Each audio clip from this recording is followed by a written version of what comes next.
మీ ఎలాంటి వ్యాపార ప్రకటనలకైనా వెంటనే మా ఛానల్ సంప్రదించండి.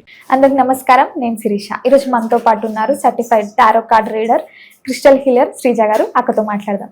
అక్క నమస్తే. నమస్తే అక్క, 2025 అయిపోయింది, 26లోకి వస్తున్నాం కాబట్టి ప్రతి ఒక్కరికి ఉండేదే పర్సనల్గా మాకు ఎలా ఉంటుంది అని. సో ముఖ్యంగా చూసుకుంటే మన కుంభరాశి వారికి ఎలా ఉంటుందంటారు, ఎలాంటి జాగ్రత్తలు తీసుకోవచ్చు? ఓకే, చూద్దాం. కుంభరాశి వాళ్ళకు బాగుంటుంది. సెల్ఫ్ డిస్కవరీ చేసుకునే పనిలో పడతారు. అంటే పాస్ట్లో జరిగిన బ్రేకప్స్, ఆఫీస్లో జరిగిన కొన్ని పాలిటిక్స్, కొన్ని ఫ్యామిలీ మెంబర్స్లో మిమ్మల్ని చూసే విధానం, నా ఫ్యామిలీకి మేబీ నా ఇన్కమ్ నాకంటే కూడా నా ఇన్కమ్ మీద ఎక్కువ రెస్పెక్ట్, నాకంటే కూడా నేను సంపాదించే డబ్బుల మీద ఎక్కువ రెస్పెక్ట్ ఉంది అనుకునే ఫీలింగ్ కావచ్చు. పాస్ట్లో జరిగిన కొన్ని బ్రేకప్స్, దాని ఎక్స్పీరియన్సెస్ కావచ్చు. ఏదైనా సరే ప్రతిదీ తెలుసుకుని దాని గురించి బాధపడడం, దాని గురించి ఓవర్ థింకింగ్ చేయడం ఎక్కువ చేస్తూ ఉంటారు. అంటే ఉన్న పాసిబిలిటీ సిచ్యువేషన్స్ ఏవైతే ఉన్నాయో దాని మీద ఫోకస్ చేయకుండా జరిగిపోయిన విషయాల గురించి ఎక్కువ తలుచుకుని బాధపడే విషయాలు ఎక్కువ కనిపిస్తున్నాయి. ఆ విషయం నుంచి బయటపడాలి అంటే అయిపోయిన దాని గురించి కాకుండా దాన్ని ఓవర్కమ్ చేసుకుని వస్తే లైఫ్ చాలా బాగుంటుంది కుంభరాశి వాళ్ళకి. అండ్ ఇక్కడ కూడా అంతే. ఏంటంటే కుంభరాశిలో కూడా నేను చూసేది ఏంటంటే మంచి ఆపర్చునిటీస్ రెడీగా ఉన్నాయి. అంటే చాలా వరకు మీకు పాస్ట్లో కూడా మంచి ఆపర్చునిటీస్ వచ్చాయి, కానీ వీళ్ళు దాన్ని గుర్తించకుండా ఇది నాకు అవసరం లేదేమో, మేబీ నేను దీనికి సూట్ అవ్వనేమో అని మిమ్మల్ని మీరు అండర్ ఎస్టిమేట్ చేసుకుని వదిలేసిన ఆపర్చునిటీస్ చాలా ఉన్నాయి. సో ఒకసారి దాన్ని ఆలోచిస్తారు, మళ్ళీ రీథింక్ చేస్తారు దాని గురించి. ఇక ఏం వదిలేసాం, ఏం మిస్ చేసుకున్న ఆపర్చునిటీస్, ఎలాంటి ఆలోచన విధానంలో మనం దాన్ని మిస్ చేసుకున్నాం అనేది దాని గురించి ఒకసారి ఆలోచించగలుగుతారు. సో ఒక్కసారి మీ కాంటాక్ట్స్ లిస్ట్లో మీకు హెల్ప్ చేసేవాళ్ళు, అంటే వీళ్ళకి హెల్ప్ చేసేవాళ్ళు కావచ్చు, నాకు వీళ్ళు చేయగలుగుతారు అనే కాన్ఫిడెన్స్ ఉన్న పర్సన్స్తో కానివ్వండి, మీరు ఓపెన్ హార్ట్తో మీరు ఏం ఫేస్ చేస్తున్నారు, ఏ ఫేజ్లో ఉన్నారు అనేది చెప్పగలిగితే ఖచ్చితంగా వాళ్ళ ఫ్రెండ్స్లో, వాళ్ళ వెల్ విషెస్లో, ఆర్ మీరు పనిచేసి మానేసిన ప్రీవియస్ ఆఫీస్లోనే కావచ్చు, మీ చైల్డ్హుడ్ ఫ్రెండ్సే కావచ్చు, మీ కాలేజ్ మేట్స్ ఎవరైనా సరే ఒకళ్ళ దగ్గర నుంచి ఖచ్చితంగా మీకు హెల్ప్ అనేది జరుగుతుంది మీరు ఓపెన్ అవ్వగలిగితే. అలాంటి సిచ్యువేషన్స్ అనేవి కనిపిస్తున్నాయి. అలాగే విడిపోయిన హస్బెండ్ అండ్ వైఫ్, లవర్స్ కావచ్చు, ఫ్రెండ్స్ కావచ్చు, రిలేటివ్స్ కావచ్చు, ఎవరైనా సరే మళ్ళీ కలిసే టైం అని చెప్పచ్చు. మరీ ముఖ్యంగా సెపరేట్ అయ్యి దూరంగా ఉంటున్న వైఫ్ అండ్ హస్బెండ్ ఎవరైతే ఉన్నారో వాళ్ళు ప్యాచప్ అవుతారు. ఖచ్చితంగా మళ్ళీ కలిసి వాళ్ళ లైఫ్ అనేది వాళ్ళు రీస్టార్ట్ చేస్తారు. అంతేకాకుండా మీకు రావాల్సిన పెండింగ్ ఆస్తులు ఏమైనా ఉంటే గనక అవి కూడా వస్తాయి. అంటే వారసత్వంగా రావాల్సిన ఆస్తులు ఏదైనా ఉంటే దానికి ఉన్న ఇబ్బందులన్నీ కూడా క్లియర్ అయ్యి మీ వరకు వస్తాయి ఖచ్చితంగా. ఫినాన్షియల్గా చూసుకుంటే శిరీష, ఫినాన్షియల్గా బ్యాలెన్స్ అనేది చాలా అవసరం. ఆదాయానికి మించి అప్పులయ్యే అవకాశం కనిపిస్తుంది. మంచితనానికి పోయి మాట ఇవ్వటం, సహాయం చేయటం వల్ల వీళ్ళకి మళ్ళీ డబ్బు అవసరం అనేది చాలా ఎక్కువ ఉండే అవకాశం కనిపిస్తుంది. అంటే మొహమాటానికి పోయి మనం ఇస్తూ ఉంటాం, మాట ఇస్తా, నేను చేస్తానని, లేకపోతే చాలా మందికి హెల్ప్ చేస్తాం. అలా చేయడం వల్ల వీళ్ళు ఇరుక్కుపోతారు. అండ్ మధ్యలో ఉండి కొన్ని డాక్యుమెంట్స్ కూడా మీద వీళ్ళు సైన్ పెట్టడం వల్ల కూడా కొన్ని ఫినాన్షియల్ ఇబ్బందులు ఎదుర్కొనే అవకాశం కనిపిస్తుంది. దాంతోపాటు ఉన్న ఇన్కమ్ కంటే కూడా ఎక్స్పెన్సెస్ పెరిగి, క్రెడిట్ కార్డ్ యూసేజ్ పెరిగి మళ్ళీ చిన్న లోన్స్కి కూడా వెళ్ళే అవకాశం కనిపిస్తుంది. కాబట్టి ఏం అన్నెసెసరీ ఎక్స్పెన్సెస్ ఉన్నాయో దాన్ని తగ్గించుకునే ప్రయత్నం అయితే ఖచ్చితంగా చేయాలి. అండ్ మీలో ఉన్న ఆ లీడర్షిప్ క్వాలిటీస్, లైఫ్ని లీడ్ చేయగలుగుతాయి అనే క్వాలిటీస్, ఎబిలిటీస్ ఏవైతే ఉన్నాయో అవి చాలా బాగా షార్ప్ చేసుకోవాలి. అండ్ ఒక ఇల్యూషన్లో బతకటం కాకుండా దాని నుంచి బయటకు వచ్చినట్లయితే కనుక. అండ్ ఇంకో విషయం ఏంటంటే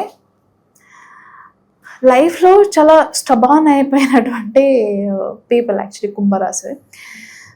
మొన్నటి వరకు 8 minutes అని నడిచింది ఇవన్నీ కూడా. సో ఇప్పుడైనా సరే తనేంటో తను తెలుసుకోవడం, వాళ్ళు ఏం చేయగలుగుతారో దాని మాత్రమే ఫోకస్ చేయడం అనేది చాలా ఇంపార్టెంట్.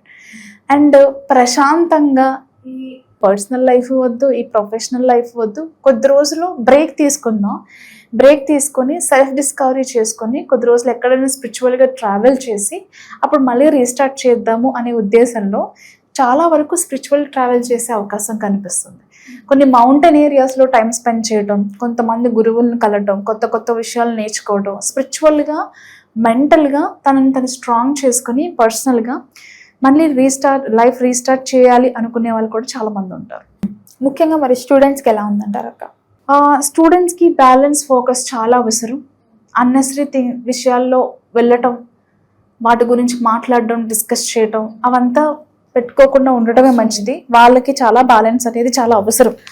అంటే కొన్ని విషయాల్లో అన్నెసెసరీగా ఆలోచిస్తూ ఉంటారు, ఎక్స్ట్రా యాక్టివిటీస్ మీద ఫోకస్ చేసి, అది చాలా ఇంపార్టెంట్. ఈ బిజినెస్ పరంగా చూసుకుంటే గత కొంతకాలంగా కూడా ఇది బిజినెస్ చేయాలి, ఆ బిజినెస్ చేయాలి అని చాలా మందితో పార్ట్నర్షిప్ బిజినెస్ల మీద డిస్కషన్ పెట్టుకొని వీళ్ళు కూడా చాలా ప్రయత్నాలు చేసి ఫెయిల్ అయిన వాళ్ళకి ఖచ్చితంగా 2026లో తనంతట తను ఒక బిజినెస్ అయితే స్టార్ట్ చేయగలుగుతారు. దానికైతే చాలా చాలా చాలా అనుకూలంగా ఉంది. అండ్ ఇంకొకటి ఏంటంటే, మరీ ముఖ్యంగా విమెన్స్ విషయానికి వస్తే ఏదైనా ఒక లగ్జరీ బ్రాండ్ క్రియేట్ చేయాలి, అది ఏదైనా కానీ ఒక బిజినెస్ అయితే స్టార్ట్ చేయాలని చెప్పి చాలా గట్టిగా డిసైడ్ చేసుకొని స్టార్ట్ చేస్తారు, సక్సెస్ అవుతారు ఈ ఇయర్లో ఖచ్చితంగా.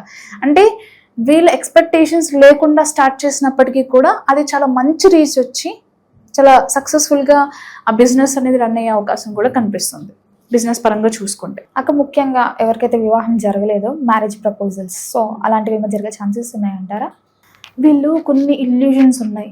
మేబీ పాస్ట్ రిలేషన్స్ హర్ట్స్ కానివ్వండి, గతంలో ఏదైనా ఒక బ్యాడ్ రిలేషన్షిప్లో ఉంటే వాటిని ఓవర్కమ్ చేసుకుని రావాలి. పెళ్ళిళ్ళకి అనుకూలంగా ఉన్నప్పటికీ కూడా కొంతమంది అదే ఇల్యూషన్లో ఉండి పెళ్ళి వద్దు అనుకునే వాళ్ళు చాలామంది ఉన్నారు. కొంతమంది మాత్రం ఖచ్చితంగా ఎవరైతే సిన్సియర్ లవ్ రిలేషన్షిప్లో ఉన్నారో వాళ్ళు పెళ్లి వరకు వెళ్తారు. అరేంజ్డ్ మ్యారేజ్లు కూడా చాలా అనుకూలంగా ఉన్నాయి. కానీ కొంతమందికి మాత్రం కొన్ని ఇల్యూషన్స్, కొన్ని భయాలు అవన్నీ ఉన్నాయి. వాటిని ఓవర్కమ్ చేసుకుని రావాలి. ఈ ఫిలిం ఇండస్ట్రీలో ఉన్న వరకు ఎలా ఉంటుందండి? ఫిలిం ఇండస్ట్రీలో ఉన్న వాళ్ళకి కూడా బాగుంది, కానీ అందరినీ నమ్మకుండా ఈ వ్యక్తి ద్వారా వెళ్తే నాకు అవకాశాలు వస్తుంది అన్న వ్యక్తి ఆల్రెడీ మీ లైఫ్లో ఉన్నారు, వాళ్ళ త్రూ వెళ్తే మంచి జరుగుతుంది. ఈ రాజకీయ పరంగా ఉన్న వరకు ఎలా ఉంటుంది? చాలా స్టేబుల్గా ఉంది. వాళ్ళ సక్సెస్ అయితే చాలా స్టేబుల్గా ఉంది. అండ్ మంచి రికగ్నైజేషన్, ఒక పవర్ఫుల్ లీడర్గా ఎదిగే టైం అని చెప్పొచ్చు. అక్క చూసుకుంటే హెల్త్ వైజ్గా చూసుకుంటే హెల్త్ ఈజ్ వెల్త్ అన్నట్టు, సో హెల్త్ వైజ్గా ఎలా ఉంటుందంట? హెల్త్ వైజ్గా చూసుకుంటే చాలా బాగుంది. మెంటల్ స్ట్రెస్ పక్కన పెట్టేయాలి, అన్నెసెసరీ విషయాలు ఆలోచించడం మానేస్తే చాలా బాగుంది. అండ్ వీళ్ళు వీళ్ళ అప్రోచ్మెంట్ కరెక్ట్గా ఉన్నట్లయితే, సరైన పర్సన్తో వీళ్ళు డెసిషన్ తీసుకొని ముందుకు వెళ్ళి వాళ్ళ గైడెన్స్ తీసుకుని వాళ్ళ హెల్ప్ తీసుకుని వెళ్తే లైఫ్ సెటిల్మెంట్ అయ్యే ఆపర్చునిటీస్ వస్తాయి. అది ఫిలిం ఇండస్ట్రీలో కావచ్చు, బిజినెస్లో కావచ్చు, కెరియర్ పరంగా కావచ్చు. చాలా బాగుంది. అండ్ ప్రెగ్నెన్సీ కోసం వెయిట్ చేసే వాళ్ళకి ఈ ఇయర్లో చాలా బాగుంది. అక్క ఓవరాల్గా చూసుకుంటే వీళ్ళకి ఎలాంటి రెమెడీస్ చెప్తారు? వీళ్ళకి లక్ష్మి అంటే వీళ్ళు ఇయర్కి స్టార్టింగ్కి ముందు లక్ష్మీ గణపతి లేకపోతే లక్ష్మీ కుబేర హోమాలు ఉంటాయి కదా, అవి చేయించుకుంటే బిజినెస్ చేయాలనుకున్నా లేకపోతే పొలిటికల్గా కావచ్చు, ఏదైనా చిన్న చిన్న ప్రాబ్లమ్స్ ఉన్నా, పెద్ద ప్రాబ్లమ్స్ అయినా చిన్న ప్రాబ్లమ్స్ అయినా, ఎలాంటి విఘ్నాలు లేకుండా ముందుకు వెళ్ళాలనుకుంటే ఖచ్చితంగా లక్ష్మీ గణపతి హోమం చాలా హెల్ప్ అవుతుంది. అండ్ స్పెషల్లీ గణేష్ ఆరాధన, గణపతి ఆరాధన చాలా బాగా హెల్ప్ అవుతుంది.